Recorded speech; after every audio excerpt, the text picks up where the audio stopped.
We are back with another episode of the Four Quarter Talk podcast. I'm Josh Masoki, joined by. Matas Baranauskas.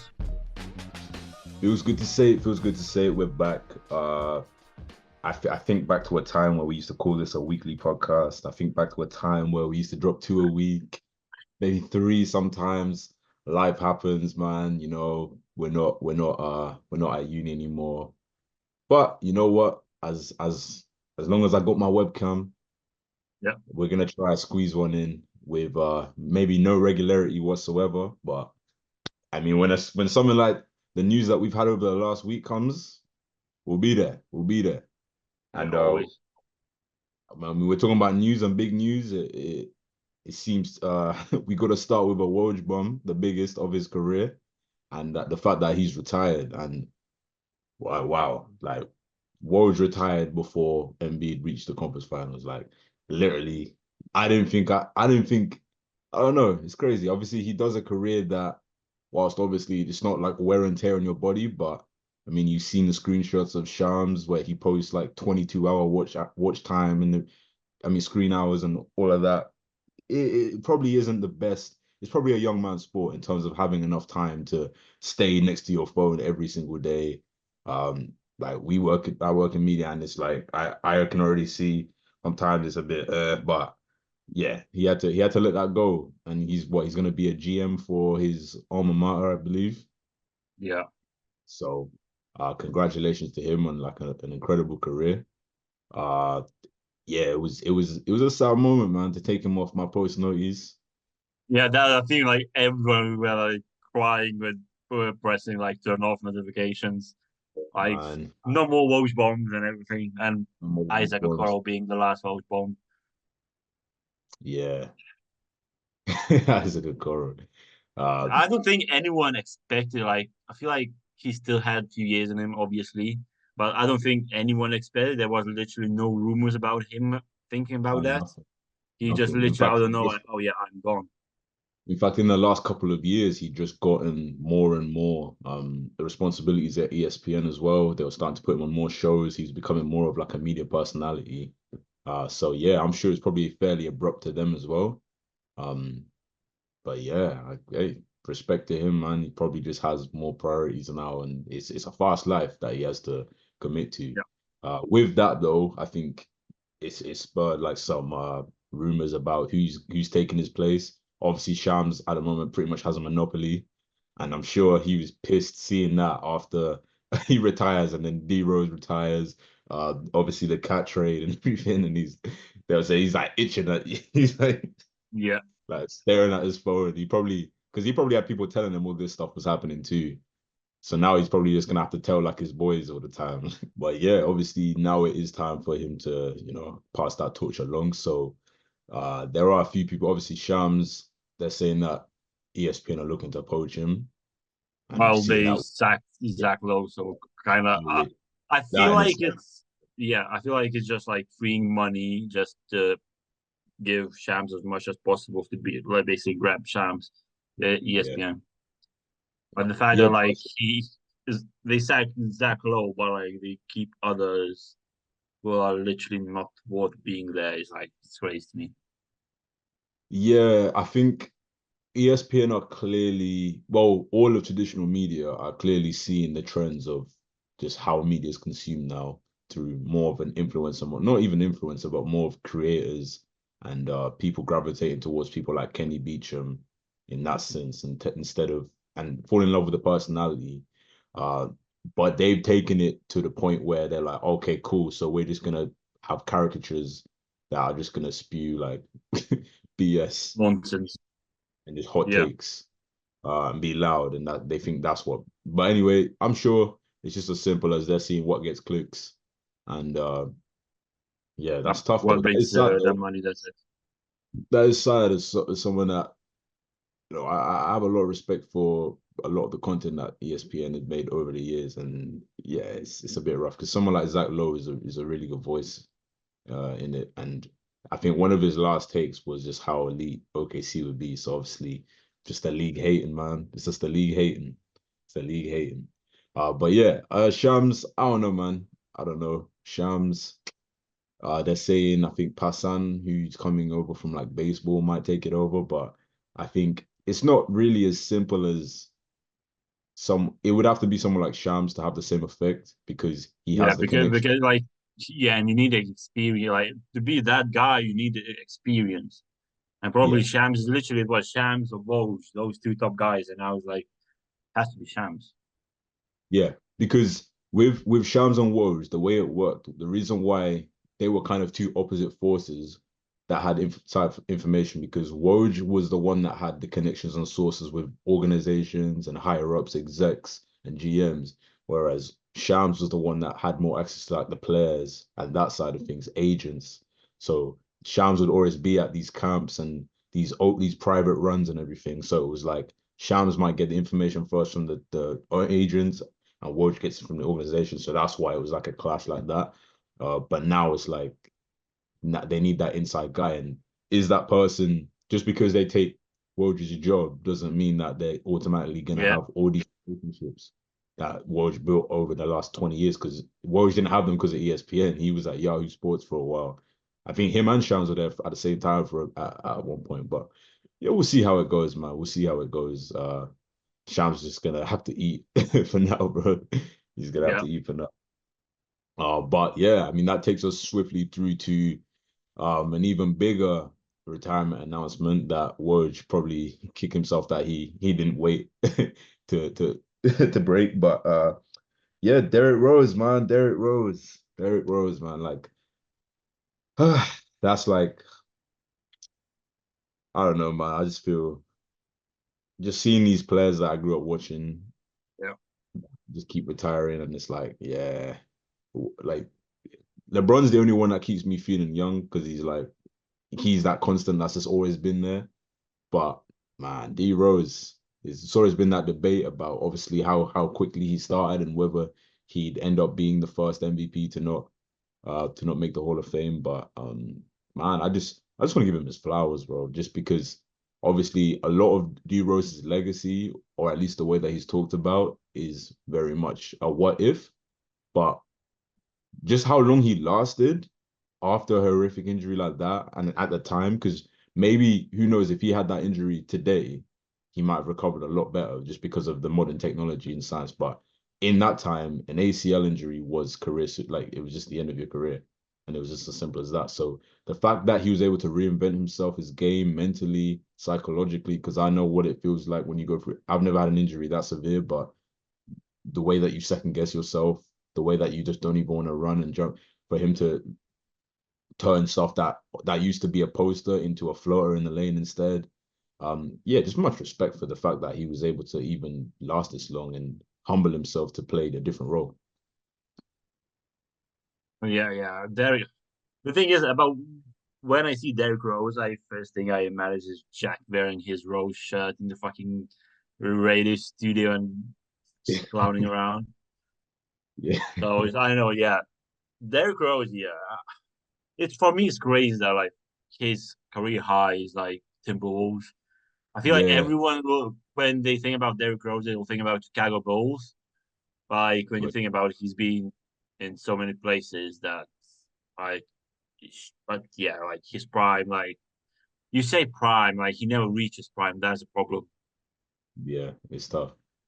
Yeah, so it's like, yeah, I It's wish really he hard like to put his joined career into. somewhere like to get a chip because I feel like for him to get into Hall of Fame, he needed a chip. Yeah, no, absolutely. It would have had to be like, even if it was like in a Rondo type role back when he was the Lakers.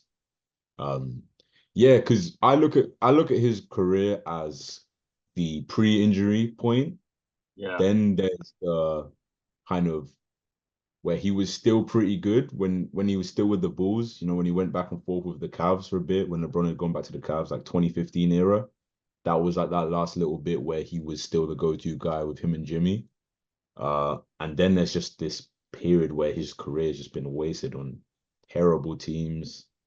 He tried to be a vet on some teams, and the Grizzlies, pissed like just wasting away. And it's sad that firstly that he wasn't able to find a contender, and then also that he just has to retire after being basically dropped instead of Yeah. maybe. I mean, the Bulls, bro, you're gonna be trash anyway. You might as well have given him like a little farewell season, man. Like, I feel like yeah, I wouldn't be surprised if Chicago offered him something, but like yeah, yeah, DeRozan himself said, "Nah, I'm good." I hope that yeah, he resigns 1 day contract with Chicago though. yeah. He better, yeah, he should do that. He should do that at least. It just wouldn't be right if he didn't. But yeah, it's hard to put his career into perspective with just those three parts. Obviously, he started so well; it looked like it was on that Hall of Fame trajectory. I mean, he's the youngest MVP ever. And then yeah, that period with with Jimmy, and then obviously yeah, just bouncing around on teams where the game just didn't matter. It's kind of sad to see him go out like that. You would have hoped that a contender would have given an opportunity. And yeah, as you said, maybe the Bulls did offer him that farewell opportunity, but he's that's just not in him to. I mean, that's not really his personality, I guess, to make a Yeah, spectacle out of the last season. But yeah, I mean, it's bigger than sports, the impact that he has on Chicago, and we've seen so many Chicago athletes come up since saying that he was a direct inspiration for them. So I'm sure like the Bulls will try to bring him in some capacity to just be around the organization I in feel like some it depends if AK stays because everyone hates AK at this point. right. Yeah. So I He feel might like just do that with he some might try to bring him yeah, in just to that, basically look better. yeah. That's pretty much it. That's pretty much it. But it is sad though. It is sad. And that Timberwolves game, I will always remember that night because it was just like all five just came together, just witnessed that, and just we were just so happy for him. Like Yeah, that he everyone got was that. so yeah. Like, You could see how much it meant to him. Yeah, it's crazy. But yeah, bro, it's so weird seeing these players retire, seeing like, yeah, it's wild, man. It's so wild. I mean, even like I'm seeing just slightly off topic, but just about feeling old. Like there's there's a player that's like the best wide receiver in college football, and his birthday's like 2007 or something. Like it's just getting crazy. It's getting ridiculous, man. It's getting ridiculous. It's getting ridiculous. All our guys are getting old, are getting washed and all that, and it's yeah, man, it's kind of now you heartbreaking. see like class coming up, like they born in fucking 2009. Like what a prospect! Like relax. Yeah, or people like yeah, people like our my age or your age, and it's like oh they're about to be like 10-year vets or whatever, or like 8 years, 6 year, all of that thing. Yeah, Like yeah, it's nasty. yeah. Like It's the Jalen Brown is already like in what year 10 or year 9. Like it's like that's so crazy. it doesn't feel For that it's me, been so long since he's been in the league. But like wow, for me, it's like players like Devin Booker because I remember he was the youngest player in the league at that point. He was like 18, and now he's probably about 10 years in as well, isn't or 9 years. Oh yeah, yeah, 9 years because it's 9 years. cat that's draft class, yeah. Yeah, So yeah, man, it's just crazy how this goes, and yeah, man, whether he makes the Hall of Fame or not, he's had a very impactful legacy. It is sad, but then it's also so many. There's not many players that can say they had as long of a career as him. So yeah. especially after his circumstances. So man, yeah, congratulations on a great career to him too. And it seems we'll just continue to talk about retirement and old heads and all that. So we're gonna swiftly move on to Vince Carter. Obviously, he didn't just retire. He's been retired for a little while now, but um something that just seemed like a matter of time. Yeah. And the announcement that his jersey will be the first jersey to be retired by the Toronto Raptors organization in Scotia Bank Arena. And obviously, yeah, it had to be. It had to be. Like, come on. You don't think Yeah, I about feel like they waited too long to retire it as well. I think yeah, they said should right have done away. earlier than this. Yeah, they could have capitalized on like right around when they won the chip and just involved it around in that. Yeah. Yeah. Because that would have been a nice thing to bring them more attention right after Kawhi left, maybe. But hey, better late than never, I guess. And at least they didn't disrespect him by retiring someone before him or something like that type of situation. Well, Uh, I've seen so many like his his number been worse so many times already. Like since he Yeah, left wow. Toronto. It's crazy, and and no one like very impactful wore it as well. So it's like, Yeah, but also it's like it's one of those things where, of course, the Raptors hadn't done it yet, but not necessarily like this iteration of the Raptors front office. So yeah, maybe yeah, there were hard feelings there, obviously, with the way that he left. But yeah, man, this was definitely a necessary move that had to be made. yeah, Um, and I don't really, obviously, some people may argue just because they got the chip that Kyle Lowry is the best Raptor of all time. But for me, I think again, in the same way that I talked about Derrick Rose, VC just transcends the Raptors. He's like what he did for for Canada in terms of basketball. I mean, basketball started there, but the fact what he did, I think everyone after him can just point back to kind of what he did uh, for Toronto especially, but for Canada in terms of the progression of basketball in that country and just putting them on the map in so many different ways.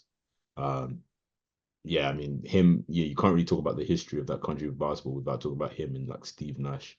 So yeah, again, man, congratulations for a great career, and this is much deserved. Who do you think will be like the next one? Do you think it'll be Larry, or is there anyone in between that's kind of worthy of that? Bosch maybe.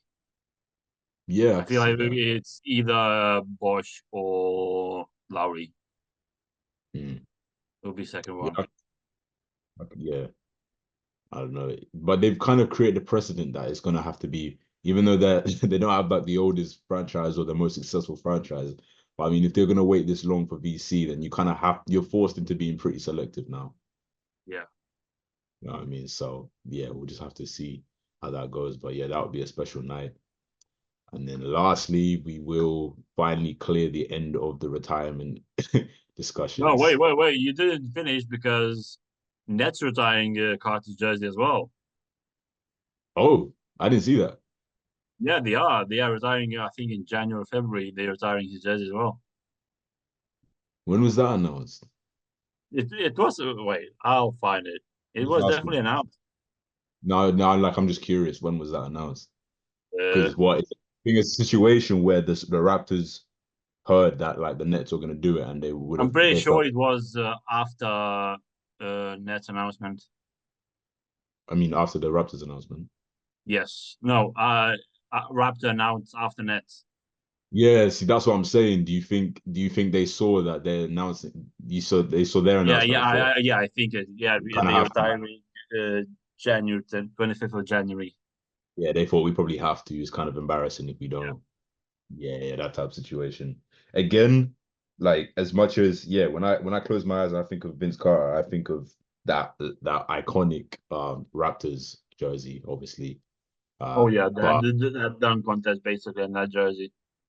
the dunk contest, the jersey, and dunking over Weiss in the Olympics. That's pretty much it. Yeah. But of course, I would say his Nets stint was also pretty impactful as well. Um, and yeah, that was a lot of his prime too. So yeah, man. Again, well, like that's he did a lot for them, obviously finals appearances and all that. So yeah, well done for that too. Yeah, and Um, that Raptors announced week after Nets announced. yeah, maybe they were going to though, because it was the net Yeah, the one was at that special event as well.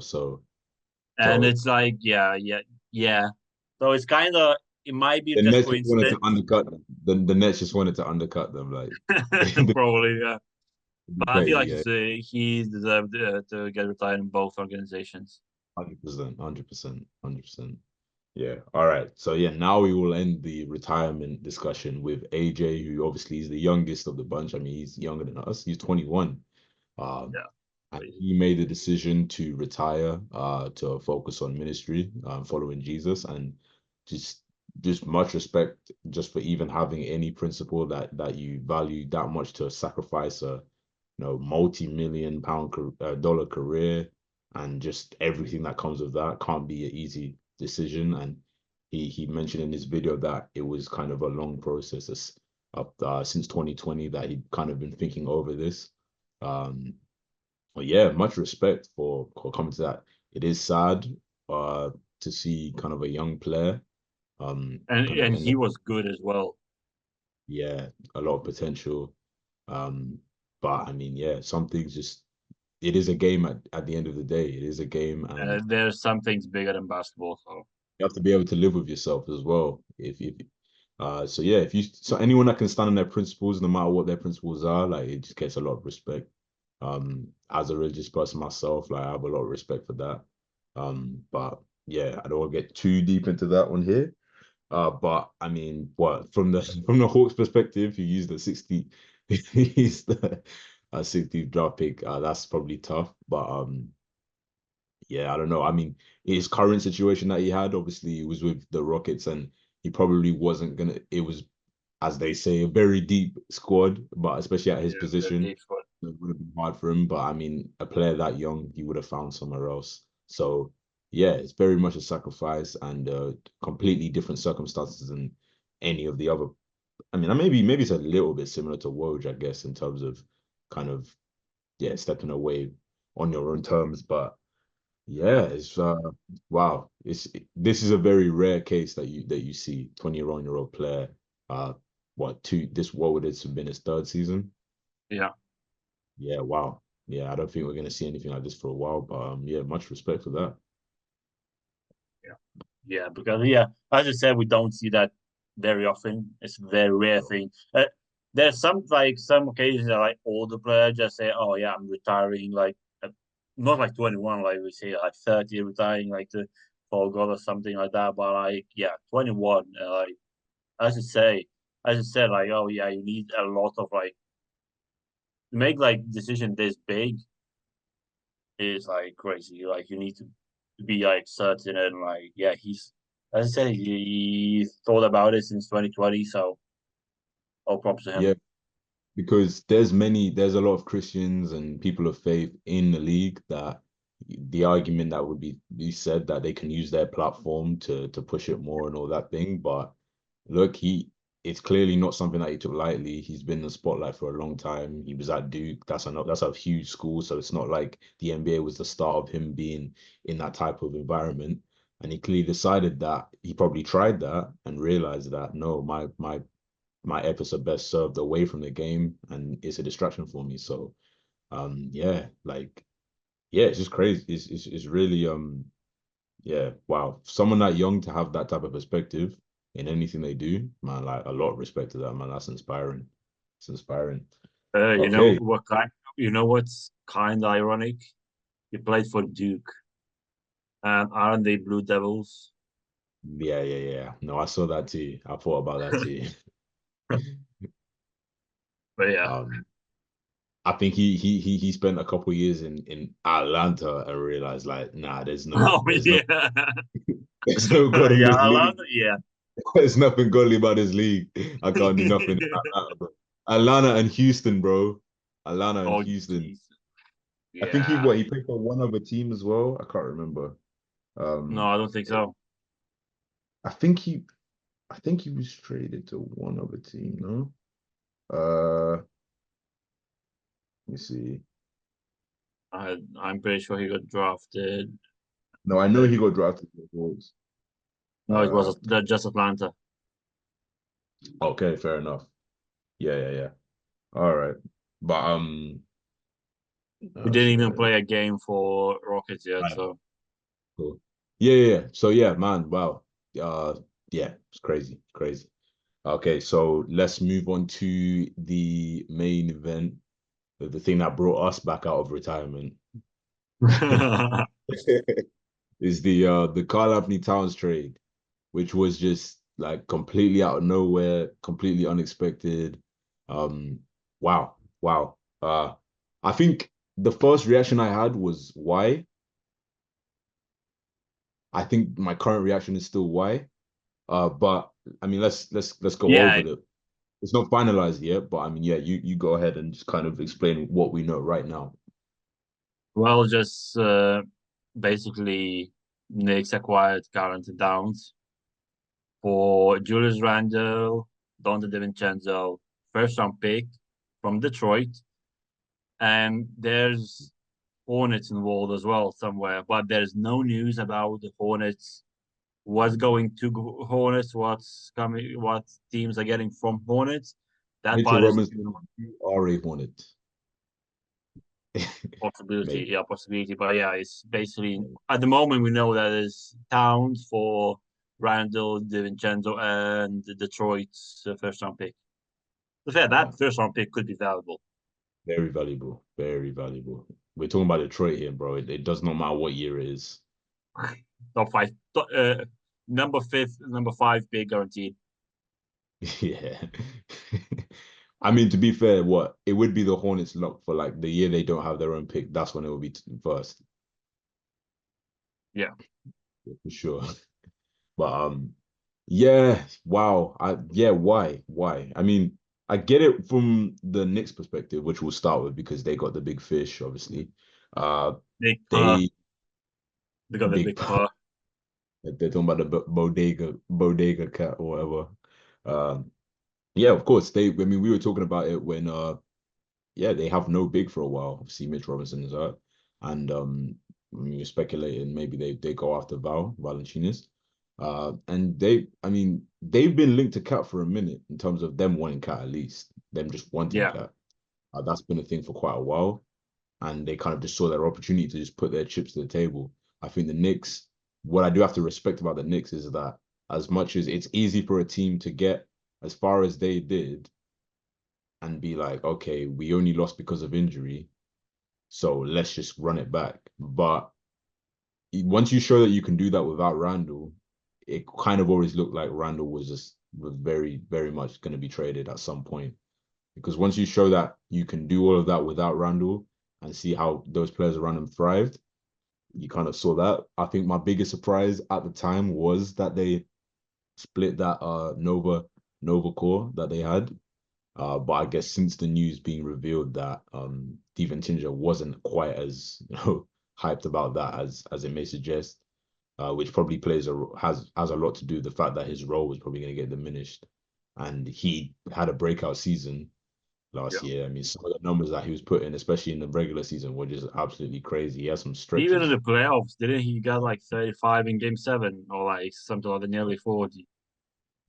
So All right. I mean, he's shown that he can adjust to different roles on different teams plenty of times during his time in the league. So I'm sure he feels like I can be a big piece on a contender, uh, or at least impactful in some sort of way. So yeah, I'm sure he might be the biggest winner of this trade. Or wait, Yeah. no, Cat. Well, yeah, probably. I mean, Cat. Like it's yeah, we don't know I yet. don't.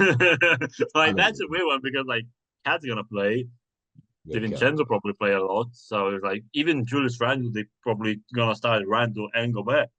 So it's like we'll see at Right, the end of the season who's the winner right. of And this. I forgot they drafted. Yeah, and I forgot. Yeah, I don't know. We'll see. But yeah, we'll stick with the Knicks. We'll stick with the Knicks. Yeah, Cat. Obviously, you got more spacing for more pressure and more spacing for them to deal with now. Um, and look, it's an arms race. It's an arms race to deal with the Celtics.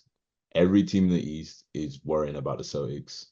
The Celtics had the deepest team in terms of actual elite talent, not not the deepest mid players in the league. Like, sorry, Rockets fans. But yeah, this is very much a look. We don't have enough. Even if we come back at full strength with what we had last season, getting Randall back healthy is not going to help us beat the Celtics. And I don't know if this deal does, but I would. Yeah, they got better. They got better. They got better. They got as much better as they could have. Obviously, they had a pretty solid offseason. They had a very solid offseason. Oh no, wait. Well, you could argue, No, I guess. whoa, chill out. Like, I yeah, was I to was be fair, like literally I off was about to season say is not they very made good solid. moves. These, They made good moves. I mean, I mean, I'm very happy that they gave us Hartenstein, so that was a great move in my opinion. As an yeah, but unbiased yeah, fan, as an yeah, unbiased sure. I'm biased in as an that trade, unbiased but Knicks fan, as an unbiased Knicks fan, I think like that was a really good move to give Mitchell Robinson some more time to develop and to obviously acquire Cat. You know what I mean? But now on a real though, I think this is the best. This is probably the best on paper team that they've had in a very long time. Yeah, probably on paper. Yeah. Um, for what Cat can be, and I think we've kind of seen that Cat can be a little bit better in the playoffs when he doesn't have to be the go-to guy as well. And yeah, he might thrive in that atmosphere. We'll see. Obviously, he's But played for like the Tim. thing is, it's East, and like the thing is, he had Gobert helped him to deal with Jokic. Now he's Right. gonna be the guy that has to deal with Embiid, Hmm. and we now like you remember a couple of years ago when the Cat and Embiid beef like on the court. Now they'll have it like there's be a lot Yeah, more bro. games between They're those just two. over the bridge from each other now, man. They're just round the corner. Yeah, exactly. Getting a couple trains and you're right there, bro. You're down their neighbors at this point. So Yeah, I'll it's be gonna be real in interesting. terms of matchups, man. In terms of those type of rivalries, yeah, he's gonna. I mean, the first, the first, his welcome to New York moment was literally like in the replies of the first tweet when that, yeah. So yeah, man, it's gonna be a culture shock for him probably. But yeah, I mean, just put it in perspective. Obviously, he's 9 years in. He just had the. I mean, yeah, it sucks, man. It sucks. It's hard. I think there's not gonna be many players that finish their career where they got drafted. Um, Yeah, he these days he there's just a few. yeah, he was approaching his 10th season. Um, yeah, it feels weird. And then there was, I think, a lot of Knicks fans were posting about how what happens every time. Well, firstly, every time they trade away one of their bigs, they get a championship with the next team. Obviously, with Yeah, Gardner and with Love, and then their first pick with Andrew Wiggins. So it's like, yeah, we'll see what happens with that.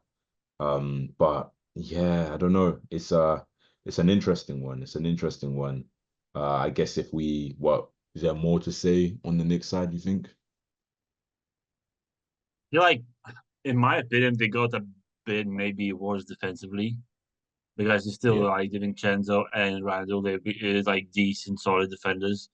When especially when you look, oh, you're saying uh, going against the Celtics, like you need players to be able to defend like wings. Well, they have like Bridges now and still Josh Hart, but like yeah, I'm like offensively they definitely got better. I feel like, especially going like Mm. 5 out, not like And I'll looking be at all points per game.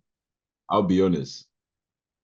Obviously, I'm not that delusional. Obviously, Karl-Anthony Towns is a much better player than Hartenstein. But for what he brought, that production's not being replaced in the same way. Obviously, the spacing, he'll be shooting a lot better. But I mean, we saw the difference. It's kind of like how with the Mavs with Lively, it's like it's not just it's he wasn't just some bruising rebounder. Like he was playmaking for them. You setting screen like it's different. It's different what they were getting from him. They're not gonna get from Cat. Uh, so yeah, I don't know, man. I don't know. It feels in terms of name value and in terms of just I guess morale for the city and everything, it's kind of a big fish to get. So it boosts that up and it boosts up excitement and that's valuable too. But in terms of you might get better and it's more of a lateral move in terms of the overall uh landscape of the Eastern Conference because Yeah, you haven't done anything that makes me think, oh, now they're gonna give the Celtics a problem. You might have bought yourself like another game. yeah. As a like a Celtics fan, like I feel I'm chilling. Like I, yeah, okay, nice. And now Well, cut. let's go to the Wolves side of things. And I am as a OKC fan, I'm really just Yeah, he's even now like you're just like bro, thanking them to do for doing that. bro, I'm looking around at the league and I'm like, yo, okay, bro, okay. So the Nuggets, you just gave it, okay, bro. Like, see you later, KCP. Fairs, you just blowing up your little championship core. the Mavs, like, oh yeah, man, 2024 Clay, man, shiver me timbers, bro. Like, wow, oh, brother, Oh I'm yeah, scared. I'm saying Clay is piece that they needed to win the chip.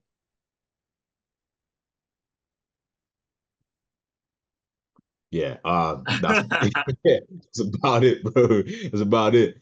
And yeah, the Wolves, man, I don't get it. I don't get it. I do. Okay, Yeah, so there's I mean, what the messaging that was coming out was firstly, obviously, Nas Reed and how uh they were going to commit to him, which I think was a good idea anyway. I just didn't think that you just have to trade Cat. I think Cat is such a valuable asset that you don't just have to get rid of him for any trade.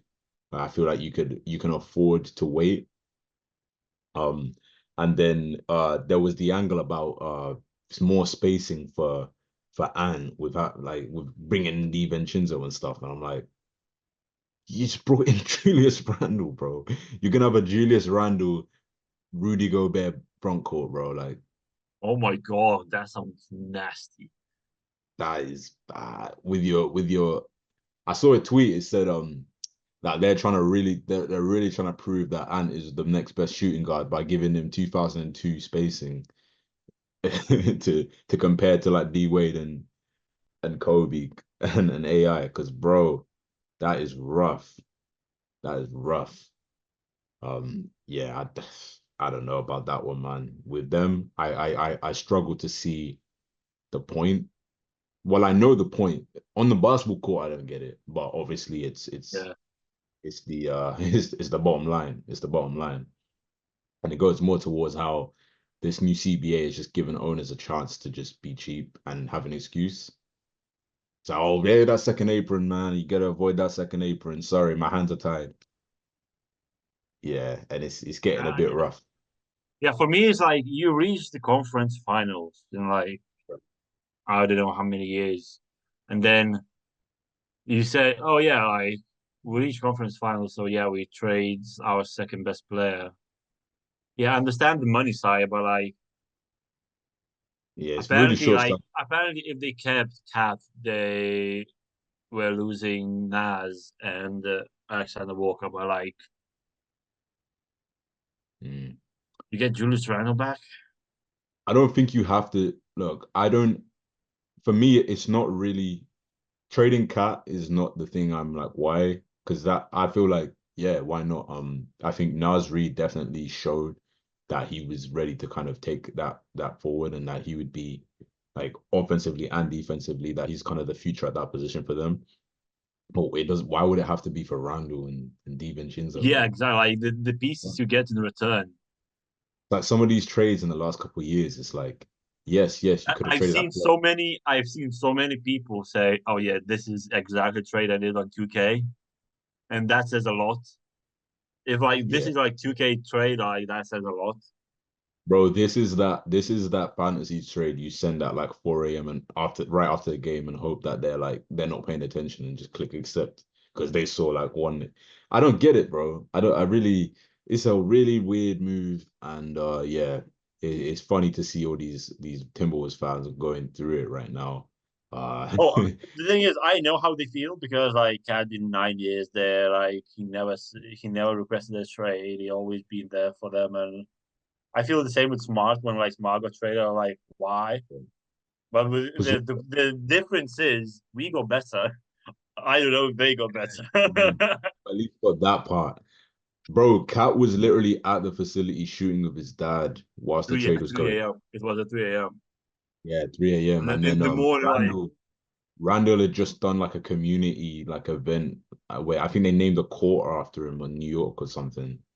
Like right before, bro, because I just got the post on I got it on my feed today. Like the algorithm was putting it on their feed like after he got traded. He literally just talked about how much he feels at home in New York and everything. And the New York Knicks are posting it all over their socials. Yeah, man, that's rough, bro. That's well, that's rough. business. That's the thing. That's the business side of being a Yeah, pro man. player at that level. And that's why I'm not. You can't hate on a player for requesting a trade because and because no one's holding these organizations accountable for that and saying, oh, you don't care about, oh, you have no loyalty, but you'll get rid of Cat, who, I mean, everything that he's been through, and he's been through. I mean, obviously off the court, he's been through terrible. But I mean, like on the court, the I don't know how many coaches he's had, how many different cores he's had, how many different iterations, how many times he's probably been called into the GM's office and told, look, like trust me, man, just stay with us, just sign the dotted line. We will get you help and all that over the years. And they finally got to the point where they had something and then see you later. And seeing Cat's tweet, I feel like no one told him about it. Yeah, that's the worst part, man. That's the worst I part. feel like no one told him about it. I feel like he found out about it the same way, either like seconds before Shams tweet, as they always do, like happen. Like they literally get phone calls like minutes before the tweet Bro, comes in. a player like that, a player like that, that's given that much to your organization, you owe them like to at least you, to be honest, you owe them the whole summer to tell them that it's a possibility at least. Not that we are trading you, but at least to say like, Yeah, I'll be honest, we have been having these discussions and is a bit more and is our future. We do yeah, want to because keep like you. yeah, because deal this big, like surely it's not gonna be like oh 1 week and it's like literally random Minnesota Knicks trade. Yeah, bro, you're just gonna trade Cat a week before no, during Yeah, people have media days already. So like yeah, literally right it's like media day, so literally starting, like started. that is ruthless, man. That is ruthless. That is ruthless, bro. You know what I mean? Like there's not many players that stay with their team for close to a decade in this day and age. So yeah, that's terrible, man. That is terrible. But So my biggest question is, uh, we seem to be the best third options on the team's list, and right. Gobert was number two. Who's their second best player then? If there's no like, we all know Ant is the main guy. Cat was number two. No way they putting. The all Not NBA gonna lie, big. Come on, bro. It's the all NBA big. Come on, bro. not gonna lie. I rather say Dante DiVincenzo might be the second best player instead of Randall at this point, especially what DiVincenzo season had if he starts. So you never know. But like, obviously, they're not saying that. Like, like I don't know. I'm talking about I don't Randall as the second best player, and he's trying to achieve something. Not gonna lie, and deserves everything because he chatted so much shit, as Magic Johnson said. Like he haven't won anything, he shouldn't talk at all. So, He gets to prove it. He gets to back up that talk now, bro. He gets to. oh He yeah, gets to. yeah, He got a perfect opportunity. So yeah, yep. we'll see how that goes, man. But now that whole list was hilarious to me, bro. I'll be real. That whole list was absolutely hilarious. No. But those are the lists that's the only way to get clicks at this point of the season. So fair enough. Fair enough. Anything else that we need to address with this trade? From this trade. I feel that's the thing we need to wait Hornets. Yeah. So yeah, the trade isn't finalized. So more details may come, and it might be a big thing. We never know, but I doubt it. I Big doubt meaning that. Grant Williams. Yeah, yeah. Oh man, poor Grant, man. Oh man, hey man, Grant and NYC, New York, not ready for Grant, man. They're not ready. They're not ready. So he yaps a lot. So Yeah, don't give him a chance to get his revenge on the Celtics, bro. oh, he'll be. I'll make both. I'll make both, and again, I'll make both part two. Hey man, you don't want to be on the other end of a Bucks special, bro. Wait, did you see Jason Tatum's book? And there's Grant Williams getting dunked by a baby. What? Well, Jason Tatum released a book, like kid's book, about baby dunking, and one of the players getting dunked on. Jason Tatum said that is Grant Williams. Oh man, nah, it's hilarious. He's just getting bullied by every team he goes to, man. Yeah, like he yaps too much, as Because Mav he said. has He that yaps too little much. cousin. He's got that little cousin energy. He's Yeah, got that annoying. He does. literally, yeah. Yeah. But okay, yeah, we're gonna get off before we yap too much. This was just kind of we had to address the stuff that went down. So there was really no wasted topics today. And yeah, man, we'll see you when we see you, basically. Yeah, boy, yeah, that's the best ending. We see you when we see you. Yeah. That's the best. That's the most honest I can give you. But yeah, with that, I've been Josh Masoki. Matas Baranauskas. Full Quarter Talk. That's a wrap.